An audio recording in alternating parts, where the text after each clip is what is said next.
The air crackled with excitement. Cameras flashed. Elliot Schwartz, impeccably dressed, beamed as he rang the opening bell. Walter watched on TV. The ticker tape rained down, a shower of confetti celebrating the impossible. Gray Matter Technologies had just gone public. It was a billion-dollar IPO, the culmination of a journey that began decades ago in a cluttered college lab. But for one man, the celebration was a bitter reminder of what could have been. Walter White, a name lost to the annals of Gray Matter's history, watched the spectacle on a flickering TV screen in his modest home. He could barely recognize the triumphant Elliot, his once awkward lab partner. The ghost of a memory, a life he could have lived, flickered across his face. He was filled with a toxic cocktail of resentment and regret. It was the late 1980s. Walter and Elliot, two brilliant but socially awkward chemistry students, spent countless hours in their cramped lab at the California Institute of Technology. Fueled by ambition and late-night coffee, they toiled away on a groundbreaking idea that would change the course of their lives. Walter, a prodigy in his own right, possessed an unmatched understanding of chemistry. Elliot, the more pragmatic of the two, saw the business potential in their research. Their collaboration was a fusion of brilliance and ambition. They spent sleepless nights huddled over beakers and Bunsen burners, their excitement growing with each successful experiment. They believed they were on the cusp of something revolutionary. Little did they know that their partnership, forged in the crucible of late-night experiments, would soon be tested by something far more complex: love. Gretchen Schwartz, Elliot's beautiful and intelligent sister, arrived in their lives like a catalyst. A fellow student with a sharp mind and an even sharper wit, she was drawn to Walter's quiet intensity. Their shared love for science ignited a spark between them, a connection that soon blossomed into a passionate romance. However, their relationship created a rift between the two friends. Elliot, always in awe of Walter's genius, saw Gretchen's affections as confirmation of his own insecurities. The once solid foundation of their friendship began to crumble under the weight of unspoken jealousy and resentment.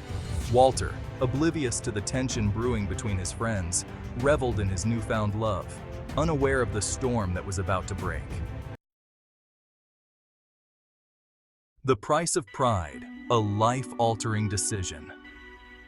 The tension reached a boiling point when Walter, driven by a misplaced sense of pride and insecurity, made a decision that would haunt him for years to come. He sold his shares in their fledgling company to Elliot and Gretchen for a pittance, his 50% stake for $5,000. He convinced himself that he was doing it for love, to give Gretchen the future he thought she deserved.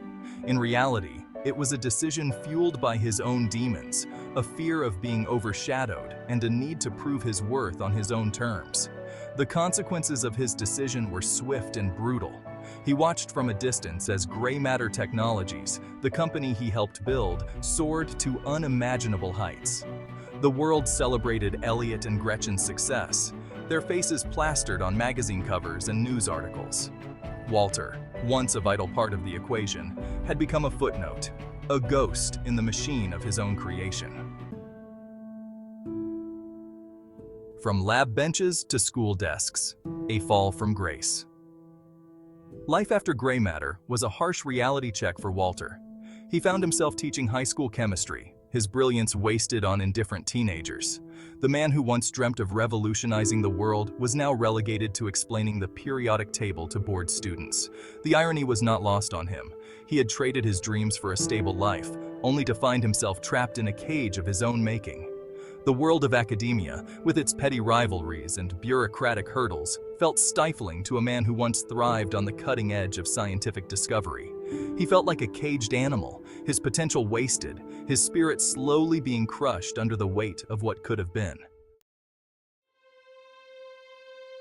The bitter taste of success, resentment, and regret. As the years passed, Walter's resentment festered. He watched as Gray Matter's success reached new heights. Each news article, each award ceremony was a painful reminder of his own squandered potential. The life he could have had, the wealth, the recognition, it all seemed to mock him from a distance. The man who once walked away from it all out of pride was now consumed by regret. He had made a deal with the devil, trading his dreams for a life of quiet desperation. And as the final scenes of the IPO played out on his television screen, Walter White knew, with a sinking feeling in his gut, that he had made a terrible, irreversible mistake. The man he could have been, the life he could have lived, it was all gone.